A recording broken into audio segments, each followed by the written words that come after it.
श्री शिवाय नमस्तुभ्यम। महाराज, जैसा कि आप सभी जानते ही हैं, 16 मई से अधिक मास यानी कि पुरुषोत्तम मास की शुरुआत होने वाली है, जिसकी समाप्ति 15 जून को होगी। और महाराज, यह महीना साधारण महीना नहीं माना गया है। सनातन धर्म में इस मास को भगवान श्री हरि का अत्यंत प्रिय महीना कहा गया है। शास्त्रों में वर्णन आता है कि वर्ष के सभी महीनों में यह महीना विशेष पुण्य प्रदान करने वाला होता है। यही कारण है कि जब भी अधिक मास आता है तो भक्तों के मन में अनेक प्रकार के प्रश्न उठने लगते हैं। विशेष रूप से इस मास में 33 दान का जो विधान बताया जाता है, उसके विषय में भक्तों की उत्सुकता बहुत अधिक रहती है। कई लोगों का सवाल रहता है कि महाराज 33 वस्तुएं कौन कौन सी होनी चाहिए, और किसी का सवाल रहता है कि 33 दीप कैसे जलाने चाहिए। साथ कई भक्तों का सवाल रहता है कि दान एक ही दिन देना चाहिए या पूरे महीने में देना चाहिए।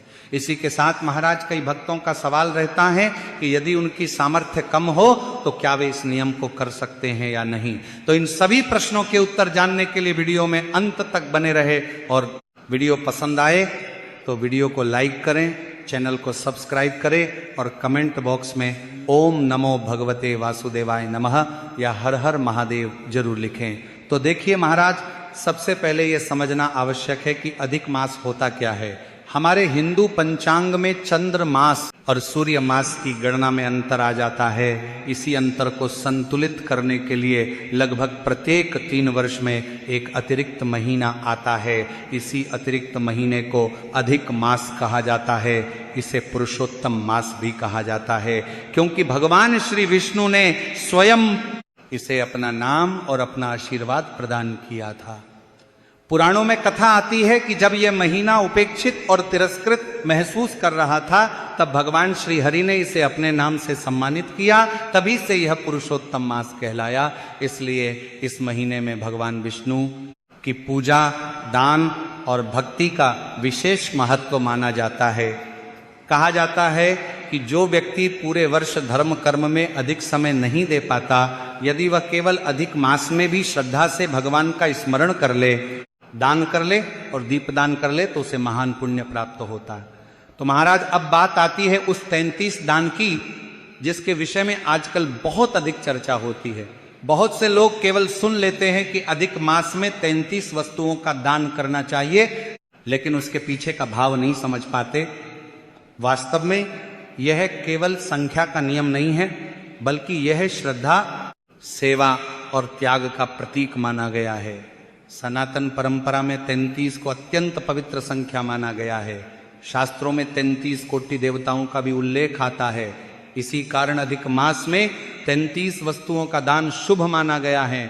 अब महाराज, प्रश्न उठता है कि क्या हर व्यक्ति इस नियम को कर सकता है? तो भक्तों, इसका उत्तर है हाँ, इस नियम को कोई भी व्यक्ति कर सकता है। स्त्री, पुरुष, गृहस्थ, वृद्ध, युवा, जो भी भगवान में श्रद्धा रखता है और अपनी क्षमता के अनुसार दान करना चाहता है, वो इस नियम को धारण कर सकता है। यहां सबसे महत्वपूर्ण चीज आपकी श्रद्धा है, आपका भाव है। यदि किसी के पास अधिक धन नहीं है तो भी वह अपनी सामर्थ्य के अनुसार इस नियम को कर सकता है। भगवान भाव देखते हैं, दिखावा नहीं। क्योंकि महाराज, बहुत से लोग सोचते हैं कि यदि वे 33 प्रकार की महंगी वस्तुएं नहीं जुटा पाए तो उनका दान अधूरा रह जाएगा, लेकिन ऐसा नहीं है। शास्त्रों में कहीं भी यह नहीं कहा गया कि केवल धनवान व्यक्ति ही अधिक मास का पुण्य प्राप्त कर सकता है। यदि कोई भक्त सच्चे मन से थोड़ा भी दान करता है तो भगवान उसे भी स्वीकार करते हैं।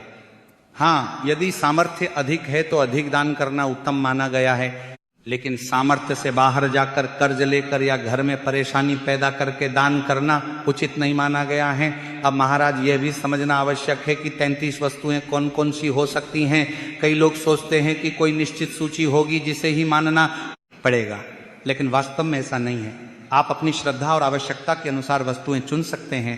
फिर भी कुछ वस्तुएं ऐसी मानी गई हैं जिनका अधिक मास में विशेष महत्व बताया गया है, जैसे अन्नदान, जलदान, तिलदान, फलदान, वस्त्रदान और दीपदान।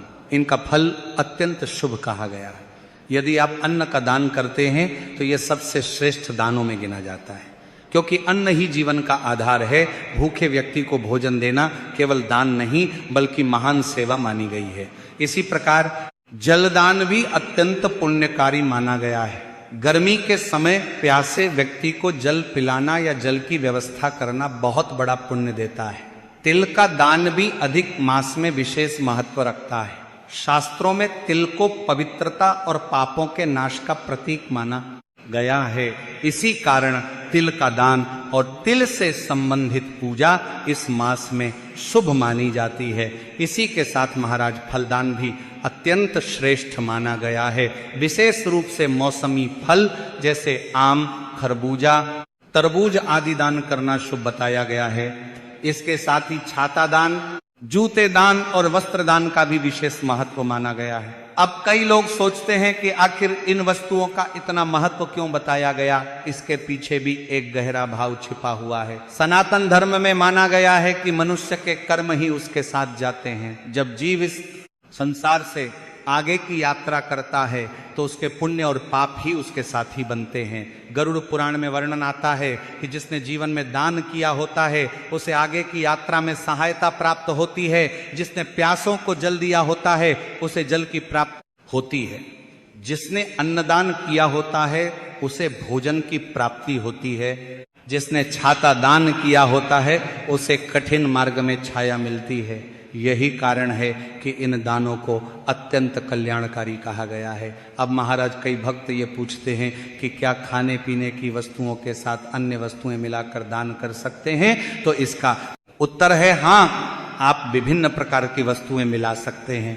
जैसे कुछ वस्तुएं भोजन से संबंधित रख सकते हैं, कुछ वस्त्र से संबंधित और कुछ दैनिक उपयोग की वस्तुएं। उदाहरण के लिए चावल, दाल, आटा, चीनी, गुड़, तिल, फल, कपड़े, छाता, जूते, बर्तन, गिलास, कटोरी, थाली आदि भी रख सकते हैं। मुख्य बात यह है कि दान उपयोगी होना चाहिए और किसी जरूरतमंद के काम आना चाहिए। इसी के साथ महाराज एक और महत्वपूर्ण बात समझ लीजिए, दान कभी अहंकार से नहीं करना चाहिए। यदि कोई व्यक्ति केवल दिखावे के लिए दान करता है तो उसका पुण्य कम हो जाता है।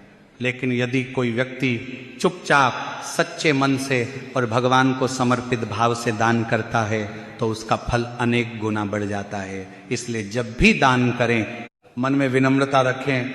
ये मत सोचिए कि आप किसी पर उपकार कर रहे हैं, बल्कि ये सोचिए कि भगवान ने आपको किसी की सहायता करने का अवसर दिया है। इसी के साथ महाराज इस अधिक मास में तुलसी के पास दीपक जलाना, भगवान विष्णु के सामने घी का दीप जलाना और शाम के समय हरिनाम का स्मरण करना मन को शांति देता है।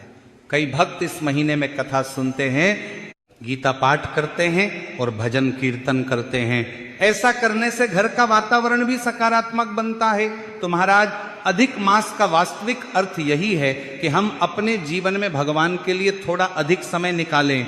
संसार के कार्य तो चलते ही रहेंगे, लेकिन यदि जीवन में भक्ति नहीं होगी तो मन को वास्तविक शांति नहीं मिलेगी। इसलिए यह महीना हमें भगवान के करीब आने का अवसर देता है।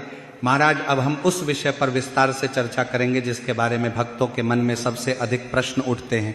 आखिर 33 संख्या का महत्व क्या है, 33 की मात्रा में दान क्यों कहा गया और दीपदान का वास्तविक नियम क्या माना गया है? तो महाराज सबसे पहले यह समझिए कि सनातन परंपरा में हर संख्या के पीछे कोई न कोई आध्यात्मिक संकेत अवश्य होता है। 33 संख्या को भी अत्यंत पवित्र माना गया है। हमारे शास्त्रों में 33 कोटि देवताओं का उल्लेख मिलता है। यहाँ कोटि का अर्थ केवल करोड़ नहीं बल्कि प्रकार और दिव्य शक्तियों से भी माना गया है। इसलिए 33 संख्या को देवत्व और दिव्य ऊर्जा का प्रतीक समझा गया। अधिक मास में जब 33 वस्तुओं का दान किया जाता है तो उसका भाव ये माना जाता है कि मनुष्य अपने जीवन को ईश्वर की कृपा से जोड़ रहा है और अपने भीतर सेवा तथा त्याग की भावना जागृत कर रहा है। अब महाराज बहुत से लोग पूछते हैं कि क्या वास्तव में 33 अलग अलग वस्तुएं ही होनी चाहिए? तो इसका सीधा उत्तर यह है कि नियम का मूल उद्देश्य श्रद्धा है। यदि कोई व्यक्ति 33 अलग वस्तुएं जुटा सकता है तो बहुत अच्छा है। यदि कोई ऐसा नहीं कर सकता तो वह अपनी सामर्थ्य के अनुसार वस्तुएं रख सकता है। लेकिन परंपरा में 33 प्रकार की वस्तुएं रखने को शुभ माना गया है। जैसे कोई व्यक्ति अन्न, दाल, चावल, चीनी, गुड़, तिल, घी, नमक, फल, कपड़े, छाता, जूते, बर्तन और अन्य उपयोगी सामग्री को मिलाकर 33 वस्तुएं तैयार कर सकता है। इसी के साथ कई भक्तों के मन में यह भी प्रश्न रहता है कि क्या हर वस्तु 33 की संख्या में ही देनी चाहिए? जैसे यदि किसी ने छाता रखा तो क्या 33 छाते देने होंगे? यदि किसी ने कटोरी रखी तो क्या 33 कटोरियां देनी होंगी? तो महाराज परंपरा में जो विशेष विधान बताया जाता है उसमें 33 वस्तुओं को 33 की मात्रा में दान करने का महत्व कहा गया है। अर्थात यदि कोई पूर्ण नियम करना चाहता है तो वह प्रत्येक वस्तु 33 संख्या में रख सकता है। इसका आध्यात्मिक संकेत यह माना गया कि यह दान केवल एक दिन का नहीं बल्कि लंबे समय तक चलने वाले पुण्य का प्रतीक बन जाता है।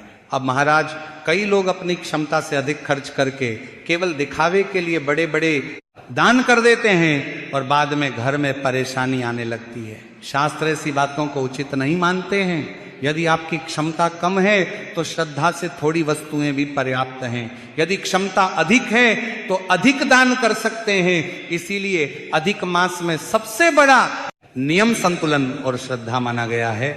अब महाराज हम दीपदान के विषय में बात करते हैं। अधिक मास में दीपदान को अत्यंत शुभ और कल्याणकारी कहा गया है। दीपक केवल एक लौ नहीं है, ये अज्ञान से ज्ञान की ओर जाने का प्रतीक माना गया है। जब हम भगवान के सामने दीप जलाते हैं तो उसका अर्थ केवल पूजा नहीं होता है बल्कि यह भी होता है कि हम अपने जीवन के अंधकार को समाप्त करने की प्रार्थना कर रहे हैं। पुराणों में दीपदान की बहुत महिमा कही गई है। विशेष रूप से अधिक मास, कार्तिक मास और कुछ पवित्र तिथियों पर दीप दान करने से मनुष्य के अनेक पाप नष्ट होते हैं और जीवन में सकारात्मक ऊर्जा बढ़ती है। यही कारण है कि अधिक मास में कई भक्त प्रतिदिन भगवान विष्णु के सामने दीप जलाते हैं। अब महाराज सबसे बड़ा प्रश्न ये आता है कि 33 बत्तियों का दीपदान कैसे किया जाए। कुछ लोग सोचते हैं कि एक ही दीपक में 33 धागे डाल देना पर्याप्त है, जबकि कुछ लोग 33 अलग दीपक जलाने की बात करते हैं। तो महाराज कई स्थानों पर अलग अलग विधियां प्रचलित हैं, लेकिन सामान्य रूप से यह माना जाता है कि 33 बत्तियों का दीपदान भगवान श्री हरि की कृपा प्राप्त करने के लिए शुभ होता है। यदि कोई भक्त विस्तृत नियम करना चाहता है तो वह 33 दीपक भी जला सकता है। यदि यह संभव न हो तो एक बड़े दीपक में अनेक बत्तियां रखकर भी दीपक दान किया जा सकता है। मुख्य बात यह है कि दीपक भगवान को समर्पित भाव से जलाया जाए। घी का दीपक सबसे उत्तम माना गया है।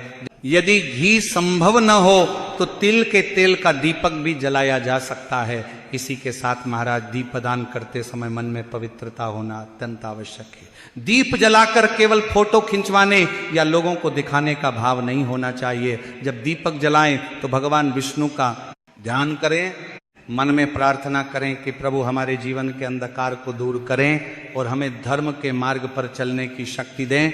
अब महाराज प्रश्न उठता है कि दीपदान कहाँ करना चाहिए। यदि घर में मंदिर है तो वहाँ भगवान के सामने दीपक जला सकते हैं। तुलसी माता के पास दीपक जलाना भी अत्यंत शुभ माना गया है। पीपल वृक्ष के पास दीपदान करना भी पुण्यकारी कहा गया है। यदि कोई तीर्थ स्थान, नदी तट या मंदिर में जाकर दीपदान करता है तो उसका महत्व और अधिक बढ़ जाता है। कई भक्त पूरे अधिक मास में प्रतिदिन दीपदान करते हैं, जबकि कुछ लोग केवल एकादशी, पूर्णिमा या विशेष तिथि पर दीपदान करते हैं। दोनों ही प्रकार से श्रद्धा का महत्व माना गया है। यदि कोई भक्त पूरे महीने नियमित दीपदान कर सके तो बहुत उत्तम माना जाता है। अब महाराज हम उस महत्वपूर्ण विषय पर आते हैं जिसे संकल्प कहा जाता है। सनातन धर्म में किसी भी धार्मिक कार्य को प्रारंभ करने से पहले संकल्प लेने की परंपरा है। संकल्प का अर्थ केवल शब्द बोलना नहीं है, इसका अर्थ है अपने मन, बुद्धि और भावना को भगवान के सामने समर्पित करना। अधिक मास में यदि आप 33 दान या दीपदान का नियम लेना चाहते हैं तो अधिक मास के प्रारंभ में स्नान करके स्वच्छ वस्त्र धारण करें, भगवान विष्णु के सामने बैठें, हाथ में जल, पुष्प और अक्षत लें, मन को शांत करें और भगवान का ध्यान करते हुए ये भावना करें कि आप ये दान अहंकार से नहीं बल्कि श्रद्धा से कर रहे हैं। संकल्प लेते समय अपने मन में ये प्रार्थना करें कि हे प्रभु, मैं अपनी सामर्थ्य और श्रद्धा के अनुसार यह दान और दीपदान का नियम ग्रहण कर रहा हूँ। कृपया इसे स्वीकार करें और मेरे जीवन में सद्बुद्धि, शांति और भक्ति प्रदान करें। अब महाराज कई लोग पूछते हैं कि दान कब देना चाहिए, क्या सब कुछ एक ही दिन देना आवश्यक है? तो तो महाराज ऐसा कोई कठोर नियम नहीं कि सब एक ही दिन ही देना पड़े। कई लोग पूरे अधिक मास में थोड़ा थोड़ा दान करते हैं, कुछ लोग विशेष तिथियों पर दान करते हैं, कुछ लोग मास के अंत में दान करते हैं। यदि कोई व्यक्ति 33 की मात्रा वाला बड़ा नियम कर रहा है तो वह समय के अनुसार धीरे धीरे भी दान कर सकता है। अब महाराज यहाँ एक महत्वपूर्ण बात समझना बहुत आवश्यकता है। कुछ वस्तुएं ऐसी मानी गई हैं जिनका दान करने से